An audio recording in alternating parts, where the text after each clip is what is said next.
नमस्कार मित्रों, स्वागत है आपका हमारे इस धार्मिक चैनल पे। आज के इस वीडियो में हम पूर्णिमा व्रत के बारे में जानेंगे।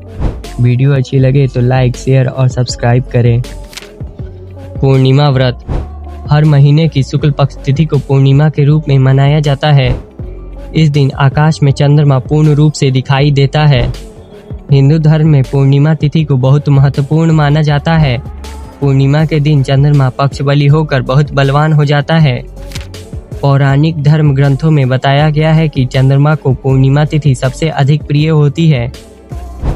पूर्णिमा के दिन पूजा पाठ, दान और किसी पवित्र नदी में स्नान करना बहुत ही शुभकारी माना जाता है।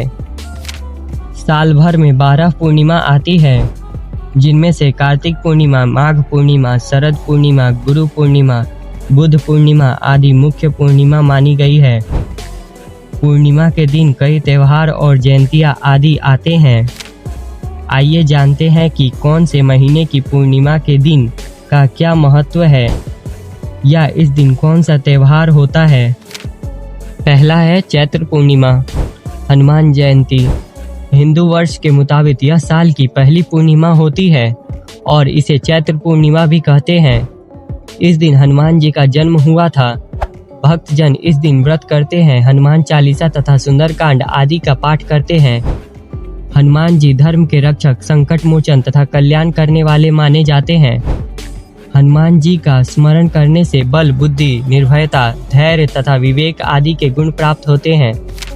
दूसरा है वैशाख पूर्णिमा, जिसे बुद्ध पूर्णिमा, पीपल पूर्णिमा या कूर्म जयंती भी कहते हैं। बुद्ध पूर्णिमा बौद्ध समुदाय का सबसे बड़ा त्योहार है। इस दिन भगवान बुद्ध को बोध गया में पीपल के पेड़ के नीचे सत्य ज्ञान की प्राप्ति हुई थी। यह दिन पीपल पूर्णिमा भी कहा जाता है और इसे अभूज मुहूर्त माना जाता है, यानी इस दिन कोई भी शुभ कार्य बिना किसी पंडित से पूछे किया जा सकता है। वैशाख पूर्णिमा भगवान विष्णु के कश्यप अवतार का जन्मदिन है। इसे कूर्म जयंती के नाम से जाना जाता है। संस्कृत भाषा में कूर्म का अर्थ कछुआ होता है। भगवान विष्णु ने इस दिन कछुए के रूप में मंदराचल पर्वत को अपने पीठ पर धारण करके समुद्र मंथन में सहायता की थी। तीसरा ज्येष्ठ पूर्णिमा, संत कबीर जयंती। कहा जाता है कि इस दिन संत कबीर दास का जन्म हुआ था, लिहाजा इस दिन उनकी जयंती भी है। इस वजह से भी इस दिन का महत्व और बढ़ जाता है। चौथा आषाढ़ पूर्णिमा, जिसे गुरु पूर्णिमा या व्यास जयंती भी कहते हैं। आषाढ़ माह की पूर्णिमा गुरु पूर्णिमा कहलाती है। महर्षि वेद व्यास जी का जन्म इस दिन हुआ था, अतः यह व्यास पूर्णिमा भी कहलाती है। इस दिन वेद व्यास जी ने महाभारत ग्रंथ की रचना आरंभ की थी। हमारी संस्कृति के अनुसार गुरु का स्थान ब्रह्मा, विष्णु, महेश से भी ऊपर होता है, अतः उनका आशीर्वाद अवश्य लेना चाहिए। पांचवा है श्रावण पूर्णिमा, जिसे रक्षाबंधन या गायत्री जयंती भी कहते हैं। श्रावण महीने की पूनम को रक्षाबंधन मनाया जाता है, जो सबसे बड़े त्योहारों में से एक है। यह श्रावणी पर्व के नाम से भी जाना जाता है। भाई बहन के संबंधों का यह पावन अवसर होता है।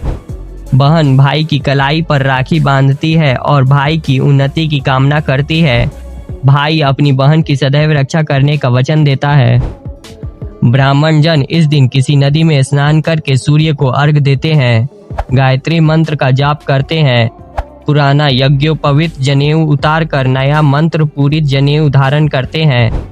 यह दिन माँ गायत्री के जन्मदिन गायत्री जयंती के रूप में मनाया जाता है, जिन्हें वेद की माता भी कहते हैं। कुछ स्थानों पर गायत्री जयंती ज्येष्ठ शुक्ल पक्ष के एकादशी को मनाई जाती है। इस दिन गायत्री मंत्र का जाप विशेष फलदायी माना जाता है। छठा भाद्रपद पूर्णिमा, जिसे उमा माहेश्वर व्रत कहते हैं। इस दिन उमा माहेश्वर व्रत रखा जाता है।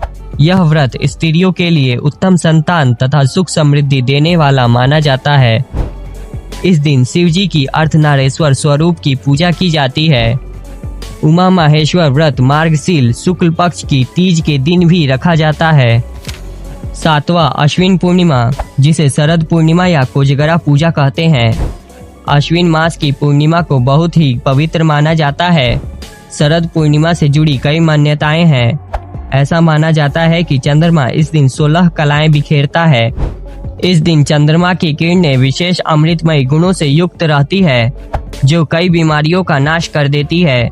यही कारण है कि शरद पूर्णिमा की रात को लोग अपने घरों की छतों पर खीर रखते हैं, जिसे चंद्रमा की किरणें उस खीर के संपर्क में आती है। इसके बाद उसे खाया जाता है। कुछ स्थानों पर सार्वजनिक रूप से खीर का प्रसाद भी वितरण किया जाता है। हिंदू शास्त्रों में लिखित नारद पुराण के अनुसार शरद पूर्णिमा की मध्य रात्रि में देवी महालक्ष्मी अपने वाहन उल्लू पर बैठकर अपने कर कमलों में वर और अभय लिए पृथ्वी लोक पर विचरण करती हैं और मन ही मन संकल्प करती हैं कि इस समय भूतल पर कौन जाग रहा है। इसलिए इस पर्व को कुछ राज्यों में जैसे महाराष्ट्र में कोजागर या कोजागरी या कोजागिरी पूर्णिमा के नाम से जाना जाता है और मनाया जाता है, जिसका शाब्दिक अर्थ होता है कौन जाग रहा है। इस प्रकार प्रतिवर्ष किए जाने वाला यह कोजागर व्रत महालक्ष्मी को संतुष्ट करने वाला है। इससे प्रसन्न हुई माँ लक्ष्मी न केवल इस लोक में समृद्धि देती हैं, बल्कि शरीर के अंत होने पर परलोक में भी समृद्धि प्रदान करती हैं। इस दिन वह अपने जागते हुए भक्त को धन वैभव का आशीष देती हैं। कहते हैं कि जो जातक इस रात को जागकर माँ लक्ष्मी की पूजा अर्चना करते हैं, माँ लक्ष्मी की उन पर अवश्य ही कृपा होती है। ज्योतिषों के अनुसार भी जो इस रात को जागकर माता लक्ष्मी की उपासना करता है, उसको मनवांछित लाभ की प्राप्ति होती है। और यदि उसकी कुंडली में धन योग नहीं भी हो, तब भी माता उन्हें धन से अवश्य ही संपन्न कर देती है। उसके जीवन से निर्भयता का नाश होता है। इसलिए धन की इच्छा रखने वाले हर व्यक्ति को इस दिन रात को जागकर अवश्य ही माता लक्ष्मी की पूजा करनी चाहिए। शरद पूर्णिमा की रात्रि में चंद्रमा की चांदनी का लाभ अवश्य ही उठाना चाहिए। इससे वर्ष भर स्वस्थ बने रहते हैं, मन प्रसन्न रहता है। शरद पूर्णिमा को रासलीला की रात भी कहते हैं। धर्म शास्त्र के अनुसार शरद पूर्णिमा की रात्रि को ही भगवान श्री कृष्ण ने गोपियों के साथ रास रचाया था। 8वां कार्तिक पूर्णिमा, जिसे त्रिपुरा पूर्णिमा, गुरु नानक जयंती या पुष्कर मेला कहते हैं। कार्तिक का महीना बहुत ही पवित्र माना जाता है। इस माह की एकादशी को तुलसी और शालिग्राम का विवाह किया जाता है। सभी पूर्णिमा में कार्तिक पूर्णिमा सबसे अधिक महत्व है, क्योंकि यह कार्तिक स्नान का अंतिम दिन होता है। सुबह स्नान के बाद सत्यनारायण की कथा सुनी जाती है। जगह जगह गंगा तट पर स्नान के लिए लोग इकट्ठे होते हैं, जो मेले का स्वरूप ले लेता है। पुराणों के अनुसार इस दिन भगवान विष्णु का मत्स्य अवतार हुआ था। इस दिन शंकर भगवान ने त्रिपुर नामक राक्षस का वध किया था, इसलिए इसे त्रिपुरा पूर्णिमा भी कहते हैं। इस दिन सिख पंथ के आदि गुरु श्री नानक देव जी का जन्म हुआ था, जिसे गुरु नानक जयंती के रूप में बड़े हर्षोल्लास के साथ मनाया जाता है। राजस्थान के पुष्कर में इस समय पशु मेला होता है, जिसे देखने देश विदेश से लोग आते हैं। यह मेला कार्तिक एकादशी से कार्तिक पूर्णिमा तक चलता है। 9वां मार्गशीर्ष पूर्णिमा, जिसे श्री दत्तात्रेय जयंती कहते हैं, अगहन मास की पूनम दत्तात्रेय जयंती के रूप में मनाई जाती है, विशेषकर महाराष्ट्र में। इस दिन महिलाएं सुख समृद्धि और मंगल कामना के लिए व्रत रखती हैं।